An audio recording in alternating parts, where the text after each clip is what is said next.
il faudrait que nous les aidions. Merci. Christine Revaud. Merci. J'essaierai d'être assez rapide pour que tout le monde puisse parler. Tout d'abord, je voudrais remercier les auteurs de cette étude qui nous permet de mieux appréhender la réalité de l'impact des transports publics dans la vie quotidienne de nos concitoyens et mieux prendre en compte la dimension sociale des transports.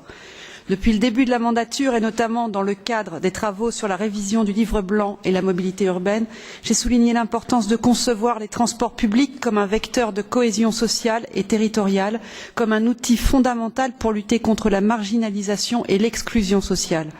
Et je me réjouis de lire dans cette étude que les transports publics représentent l'unique solution pour résoudre les problèmes de mobilité de certains groupes socialement et économiquement vulnérables.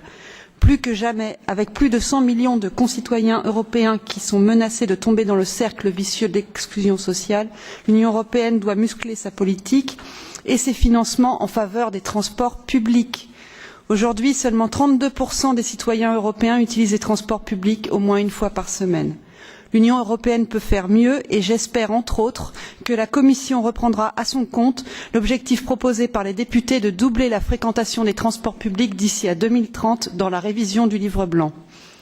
Un des points qui aurait peut-être mérité d'être plus développé dans les recommandations de l'étude, c'est la nécessité de promouvoir la notion d'obligation de service public pour justement assurer aux citoyens une mobilité non discriminante et accessible dans les meilleures conditions. C'est selon moi un enjeu qui ne doit pas être sous-estimé et qui aurait toute sa place dans la révision du livre blanc.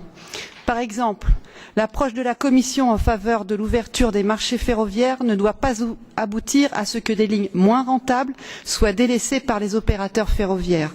Oui, les opérateurs devront être amenés à remplir les missions de service public où la rentabilité n'est pas forcément au rendez-vous, mais ces missions jouent un rôle important dans la cohésion sociale et territoriale. La libéralisation du marché ferroviaire ne doit favoriser une concentration des flux de transport au profit des grands centres économiques et au détriment des zones les plus reculées, moins accessibles et moins attractives. Merci.